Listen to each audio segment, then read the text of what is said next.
It was 3 years ago, Pezza, when Rishabh Pant crashed Josh Hazlewood down the ground at the Gabba to secure a famous test match victory for India, the only Asian country to ever beat Australia in Australia 2 times in a row, indeed consecutively. And we thought, here it comes, here is the Asian century.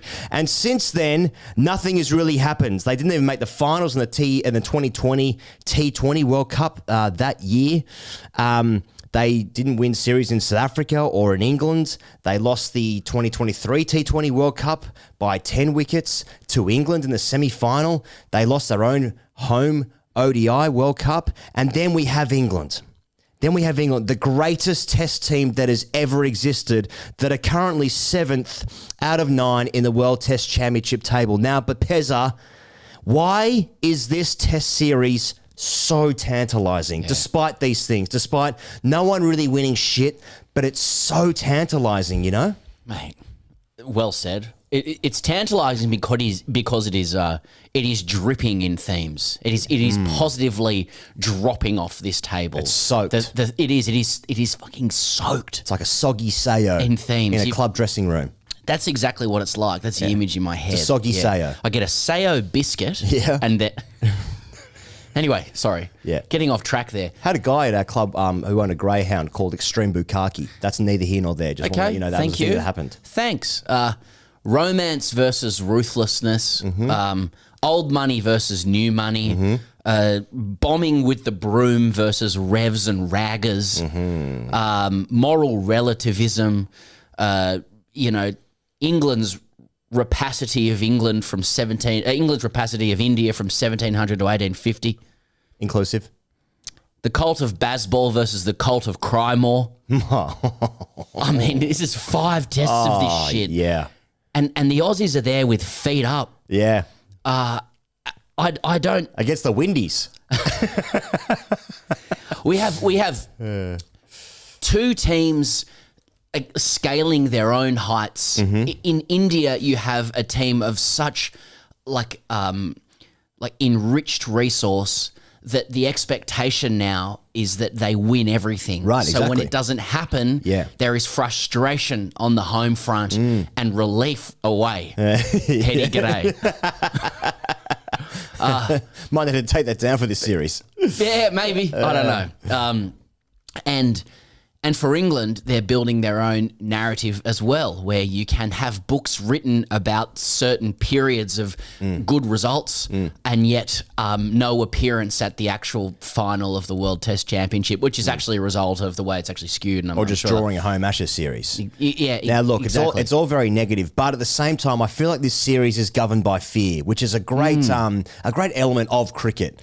And indeed the stability of mankind, fear. Yeah. Because I think neither of these teams want to lose to the other because of, historical, socio-political issues, for centuries. There's emotion. The layers are there. The emotion is there. Yeah. Like the roars are a little bit louder. The appeals are a little bit more squeaky. The shots a little bit more flamboyant. The diplomatic tension higher than ever.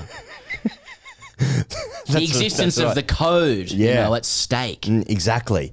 And so, I mentioned at the top there about what happened when Kohli and Shastri, who was just given a Lifetime Achievement Award by the BCCI in Hyderabad, actually ahead of this test match, for his achievement in the game, 4 decades in the game. He said, obviously, a wonderful player, but then coaching India as well, during that great dominance that they sort of led with Kohli and Shastri, that nexus of aggression that they had. And then since then, in the Dravid and Rohit years subsequent, it's just felt a little bit unders, but it's very similar players. In fact, many of them are the same players.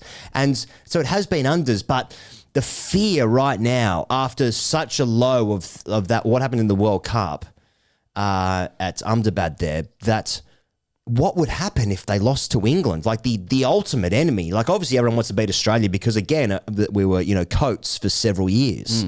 And so now to put it mildly, we were the bad guys. So you always want to beat Australia, of course, but with India and England, I mean, India just cannot fathom a loss after 16 home consecutive test series wins, the most ever if you include 1 and 2 test series, which you wouldn't be inclined to do, I suppose. Losing to England, I mean, that is boggles the minds, like the fear that is paramount there, inducing. That's why the stakes are so high here, because a dominant victory or a humiliating loss can like transcend any other narrative in cricket at this moment in time. You know, if India wins, they once again climb back up off the canvas and march towards what everybody recognises is their destiny, to be all-conquering, all-powerful, on the field and off, a production line for days, you know, as wide as Steve Harmison's back and Graeme Smith's back, just the lats for days. Oh, like a cane toad. Exactly. And for England, they can transcend and circumvent any fucking metric of success in Test cricket by beating India. If you beat India at home with this unseen style on those shores, no one cares about the World Test Championship. It will be the greatest achievement in cricket, including Australia's World Cup win in India, I would say. To do it over 5 tests on the rag as they will be presented with consistently would represent the greatest achievement. And I think it's the kind of thing, of course winning appeals to every captain and coach, but it is the kind of thing that I'd imagine would gird the loins of your McCullums, of your Stokes. People like those guys, not necessarily those guys. So I just think the stakes are extremely high. Obviously, a lot of Australians will hope both teams lose 5-0, but that can't happen mathematically. So, you know, I do think there's a lot to look forward to with it. I think that because of, you know, the way it's being set out, there's a lot of political and cultural, historical emotion sitting underneath a series like this.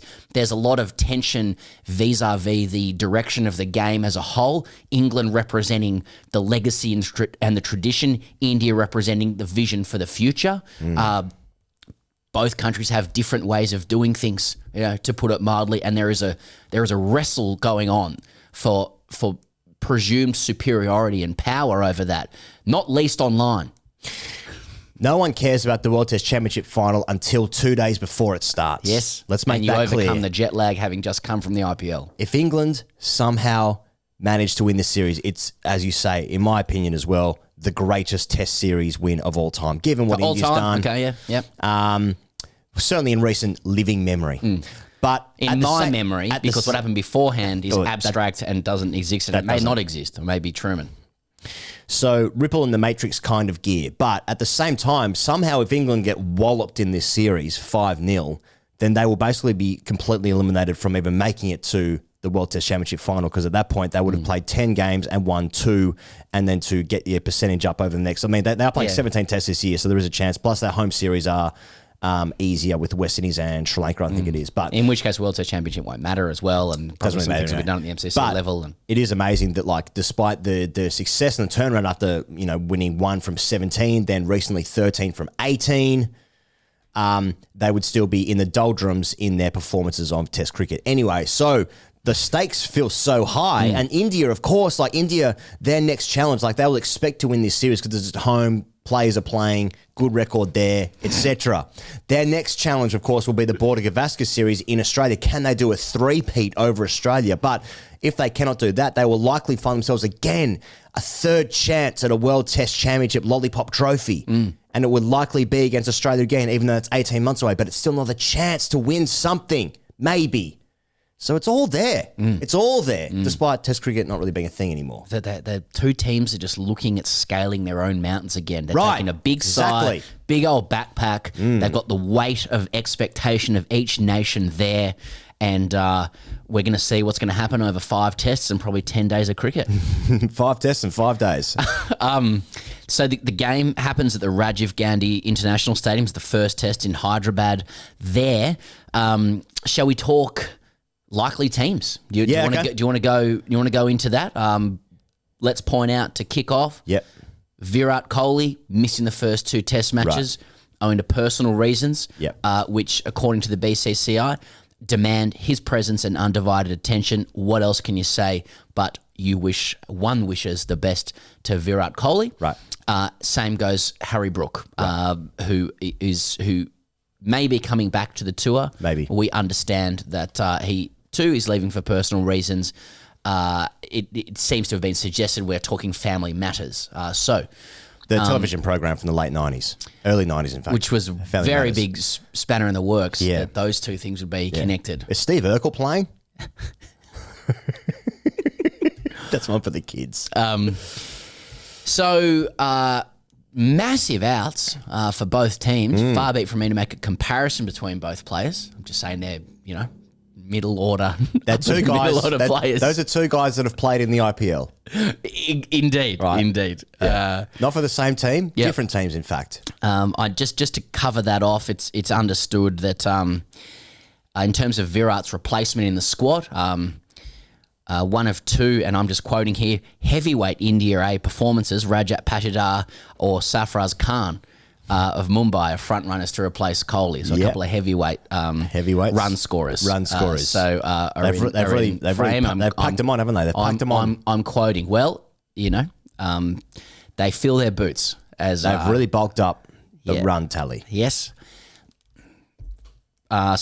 Again, the production line out of control. I suspect that the Indian team, if you want to start there, I got a team. I got an 11. It's more obvious, I think. Yep. So Rohit, Jaiswal, Gill, 1, 2, 3.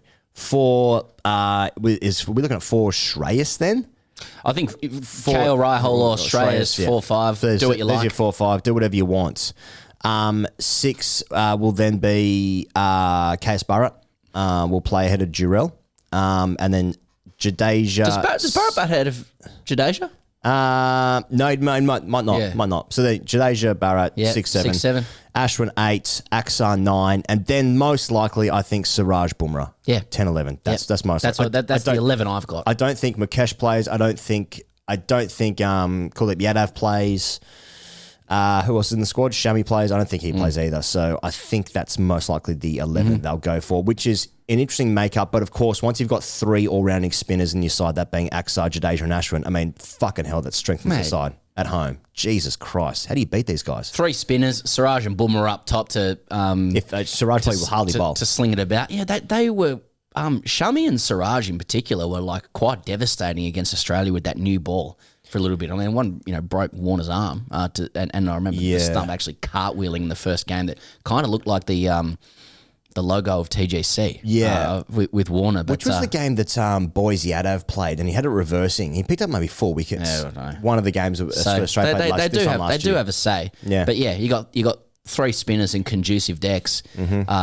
Look, India are lighter with the bat, in terms of the runs. Without Virat. Without Virat there, I'm still looking at. You still have Rohit Sharma. You still have Shubman Gill, who I think would be pretty hungry to stamp his mark. Well, Sanjay Mandrake, the voice of the people. Some people suggested he was under pressure in his test spot and his T20 spot as well. It was a lean series in the West Indies. I think his high score was 36 in those 2 test matches there, or 3 test matches they play, averaging like 17 or something. He's batting at 3. Jaiswal's opening the batting now.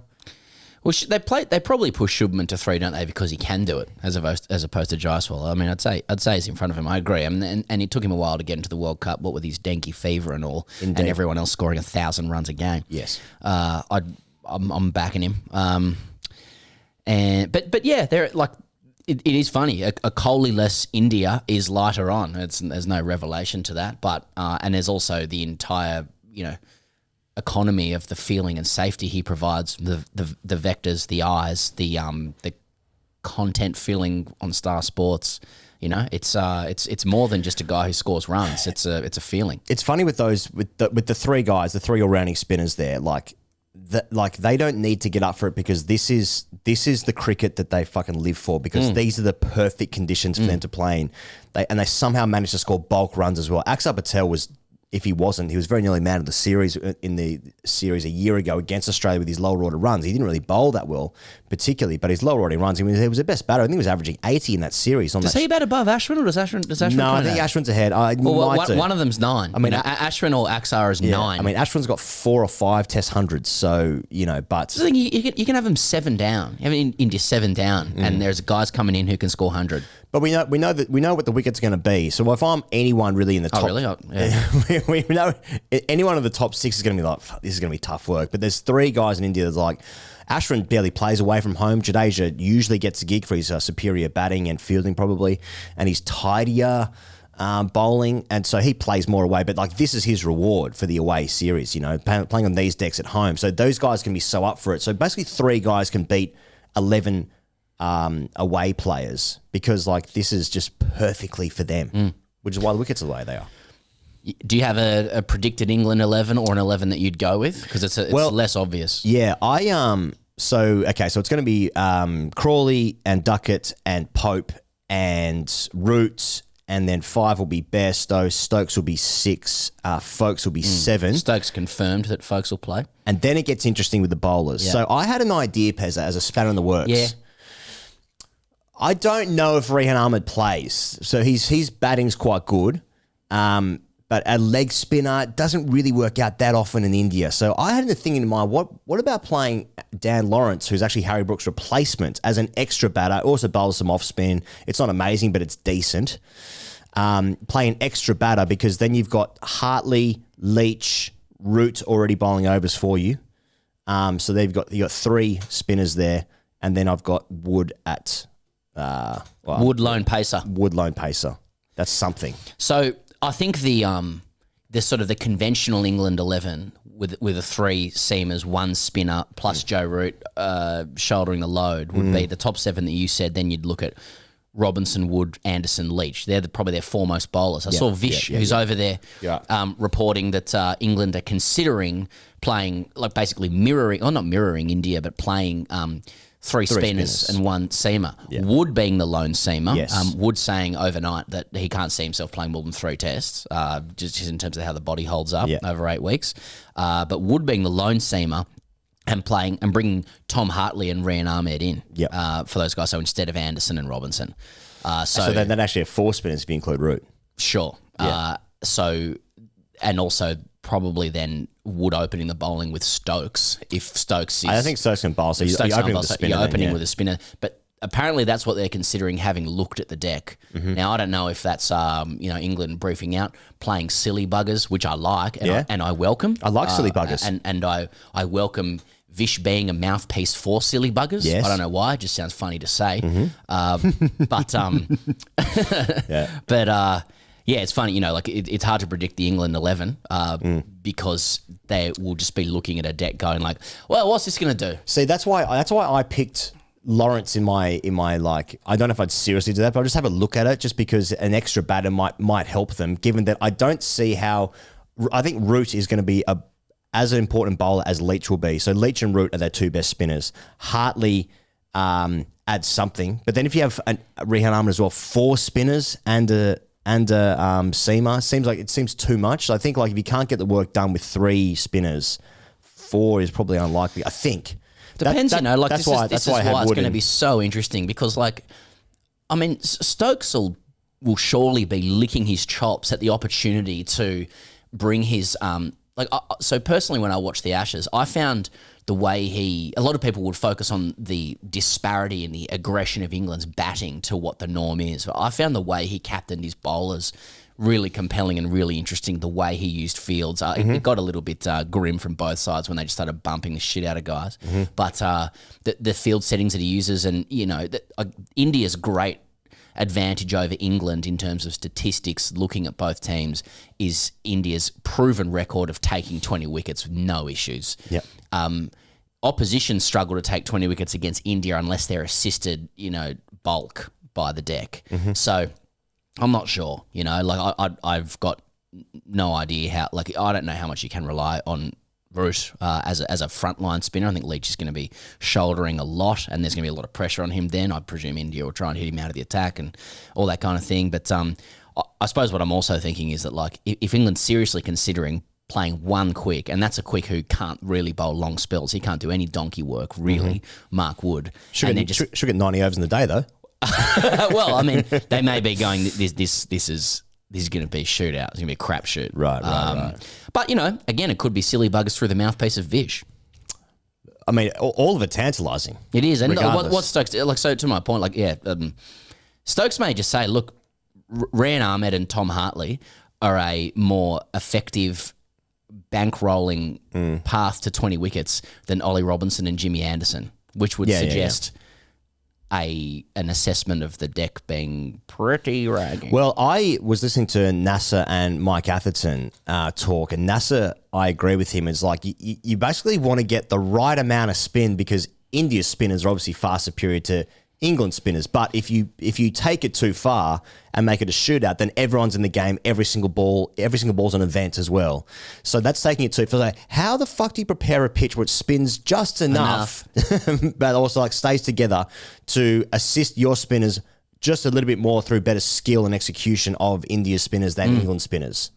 I don't know how you make that deck. Given India's, like, from England's perspective, I could see a world where Ben Stokes and Brendan McCullum can conclude that having witnessed, demolishing after demolishing and oppositions failing to go with India on home comforts, even if India's batters frustratingly are only able to average 32 due to the decks being surfed up, they may come to the conclusion that, like, let us turn these games into lotteries because that is the best way that we can jag 3 tests or 2 tests and a draw or whatever the hell it is. Obviously, you're not going to get a draw if it's a lottery, but maybe they're just trying to create that lottery and gamble on their attacking instincts, and if you can drag India into that kind of game where it's just every fucking thing's happening all the time, maybe England's ready for that. Maybe, I could see Stokes getting off on that hard in terms of erections. Yeah. Like if I had a vested interest in this series, I'd be upset at the amount of times or the amount of minutes and hours being spoken about the deck, but from a neutral, I'm really looking forward to seeing this. Yeah. So from a neutral perspective, I'm like, this is going to be exciting. Every ball just about is going to be invented, or certainly every period of a session. But like, if you actually invested, it's like, where else do you talk about for this length? The clear messaging from both teams about what the deck is going to be. That's a really good point. I could understand Indian people watching this and saying, like, there is too much focus on the deck, and perhaps it reflects on how it remains still to our Anglospheric perception so foreign to be trying to convene cricket teams to play well on those surfaces, because we just don't get this kind of stuff at home. And then you have those whole conversations about, well, what's a good deck and all that kind of stuff. But the truth is that the decks are very different to what we're used to. So necessarily, the England team or the Australian team will pontificate more because we don't have those brain connections of like, oh, this is clearly what you do. You just play these guys and this is how you do it. Right. When you throw in Stokes and McCullum's, keenness to bring a level of unprecedented aggression in pursuit of wickets and fast scoring, then you have a recipe for, a game that's going to have very different style and pace and rhythm to what we're used to. So I do think it's relevant, to discuss how the deck influences that. Yeah. And how to get a visa. And how to get a visa and how unfair it is. You want to talk? Okay, so when we were talking about likely teams, so let's talk about Shoaib Bashir. Yeah. He's can I blurb this? This is from the BBC. Wow. Interesting choice of outlet there. Okay. He's returned to the UK in order to sort the visa delay, which is preventing him from joining the England squad in India. The uncapped 20-year-old who is of Pakistani descent, so noting he's a British citizen. Born in Surrey. With Pakistani descent. Yes. So to be clear, not a dual citizen. He's not holding Pakistani citizenship. He's of descent. Yes. Pakistan. Was initially left in Abu Dhabi when the rest of the team travelled on Sunday. He's still yet to receive the visa, will not be in India until at least the weekend. According to England cricket journal Chris Stocks, Bashir applied on December 11, which was roughly 6 weeks ago, the same day as Chris Stocks, according to Chris Stocks, who has received his visa. Got it before Christmas or something, right? Yeah, some shit. Yeah. Your thoughts? Spent a lot of time sucking the old teeth there.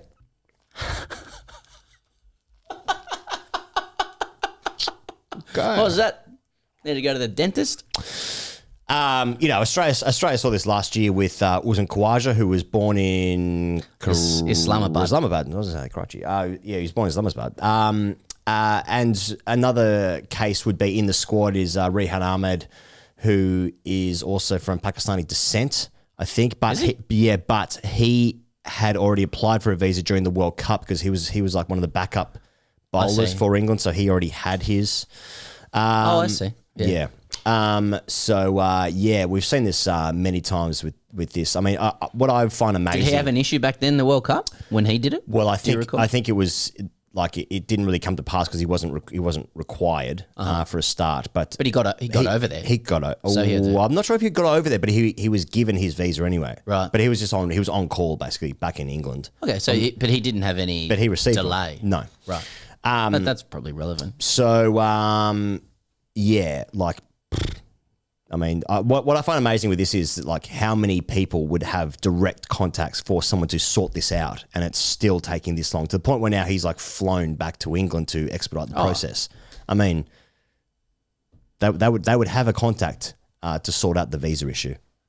Yeah, like which means that the contacts are not malleable to that idea, right? Yeah. Like, I mean, it's the right of any sovereign nation, like.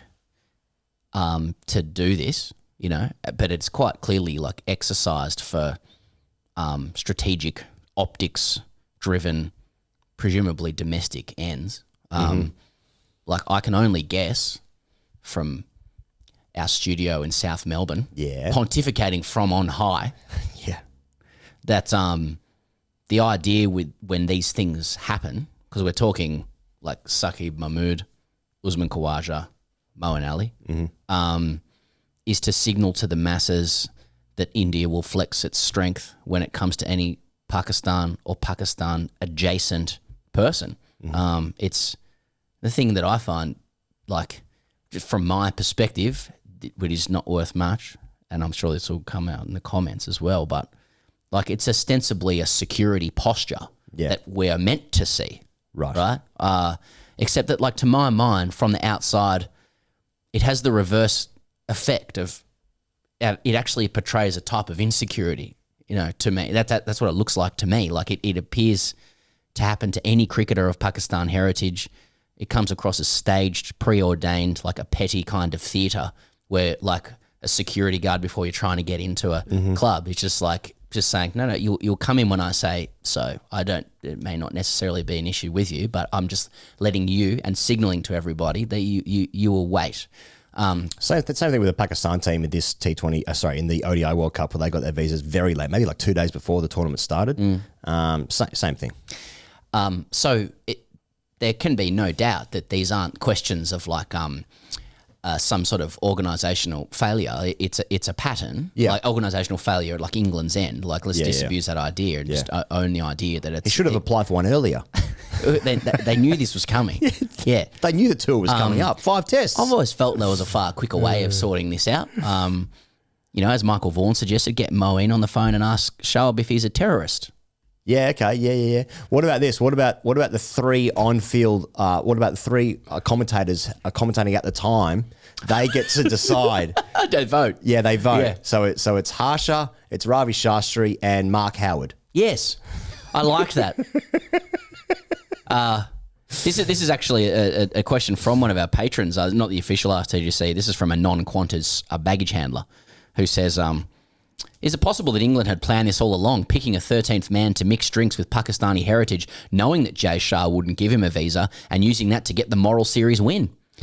Hard to put it past 4D chess, 1-0 Ben and Baz in my books, says a non-Qantas baggage handler. So perhaps this is an England conspiracy. Yeah. You know what I'm saying? Because they do know how to go 1-0 up in series, sort of morally speaking. If that guy could return David Warner's baggy green, or one of them anyway, that would be helpful. Finally, he goes, who wins and why? Who wins and why? Look, hard to go past India. It is hard, isn't it? Just because, we said this in the main podcast during the week, that Jadeja just relentless at the stumps. I know Ben Duggan's got 10 different kinds of sweep shots, and I wish him well in that endeavour. And also his bucket hat merchandise venture called Ducats Buckets. Ducats Buckets. So wish him well in both those endeavours, wholeheartely. But I just think Jadeja never leaves the stumps, relentless. You can't use your feet, despite what some people say at radio stations in Australia. Like it's so difficult. Then you got the skill of Ashwin. Axar Patel to mix it up. And then also as well, just Bumrah and Siraj are excellent anyway. So, like... Bowling's unbelievable. Bowling's unbelievable. On those conditions, best in the world. Like it's... And then you look at like how much hunger has a guy like Shreyas got, who's really still trying to find his way in the side. Shoaib McGill has been awarded the Player of the Year just recently by the BCCI. Rohit again, just in terms of legacy, like I couldn't fathom a circumstance where he is allowing himself to not excel in a series as big as this one. And he always plays some innings of major substance in these series. Right. Like a game-defining, series-defining innings. England have really good players as well. It's just the bowling isn't good enough. But at the same time, Australia pushed India close with Todd Murphy and Kuhnemann and Lyon. Now, Kuhnemann and Murphy, they're fine first-class bowlers, and I think Todd Murphy is going to be a very good bowler as well. Matt Kuhnemann at the time was playing Queensland's second 11, wasn't he? So you don't necessarily need to have 500 Test wickets to excel in these kind of conditions, but it just feels like they're going to be unders. And unless Joe Root scores bulk runs and does really handy off-spin work with Jack Leach, it's going to be tough.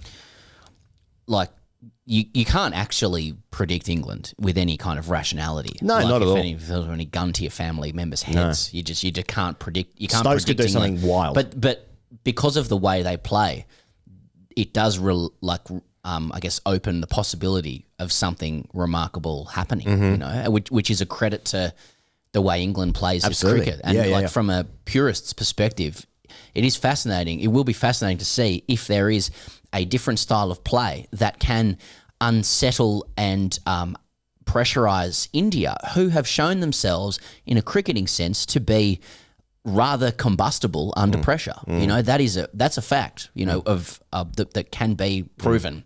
Right? I agree with you. I can't see past the penetration and dynamism of India's spinners complemented by their pace attack and the batters being able to do enough. I also think that if they are assisted with wickets that permit spin and the strength of their spin to supersede England's, but allow their batters the opportunity to get in, that is the best path for India to win. However, if they do overcook the decks, and they will introduce England into the side, because I do think England will fancy that lottery type of game as their best chance of winning. Yep. Flat tracks, where England also are are really good because of the rate that they score at. Yep.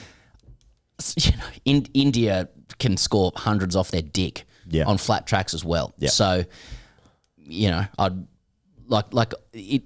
That's why it is quite deck dependent, but I just think India has the best path to 20 wickets. I think the first game is so exciting because if England somehow managed to do something in the style they've been playing, which is so exhilarating, it could expose their fragility, which does sit underneath the team of the Indian cricket team. It does sit there. It could so easily go the other way. I know we're sitting on the fence, it's but more likely going to be 5-0 India. Yeah, and I feel like when in my mind's eye, I can see that, and I can see some level of happiness and joy being restored to that team, and normalcy being restored to that team and the people that follow them. That could a nation use a fucking Ashwin six-for or a Jadeja hyena laughing series of LBWs? Yes. This is why it's a big series for KS Bharat too. Yep. If he can sort out the way he appeals and just up that falsetto and the decibel level and the infusion with laughter, he's going to find the mood of the nation rising and thus the economy as well, which is already going very well. Don't get me wrong. Yeah. Right? Yeah. So a couple of things for India to work on there. Hashtag asktgc to finish off. He goes, this is from Dog Collar Cowboy. Dog Collar Cowboy. How are you, doggy? Will Brendan McCullum be so relaxed on the balcony he'll be wearing a traditional Indian dhoti? DHOTI. Will Bashir be mixing sports drink via Zoom? Not reading the next bit. Join us on Patreon if you want to know how we finish that off. Yeah, it's gonna be I could interesting. see that with McCullum. Now, this is a big test for McCullum. McCullum likes to put his feet up, let everyone know how relaxed he is. Yeah, Probably wearing some Smith optics or something. Not even sponsored by them for this series. Just needs to be careful though. After we saw what Mitch Marsh did to the World Cup, if he's putting his feet up, just needs to be cautious. Very, very good point. Needs to be cautious. Yes. Exercise some caution. Exercise caution, but if he does have that doty on, he's in the seventh. Tell you what, I'm into that. Yeah, I'm into that. That'd be fucking, and that would be cat pigeons as well. Oh, I tell you what, if Brendan McCullum is wearing a doty, and he's just on the balcony, with some of the fastest Smith optics, and get Australia, the feet up if you want. Are you gonna get the feet up here? Can you do it? Yeah, go all the way. Oh, mate, some people will be very happy to see this from a sexual perspective.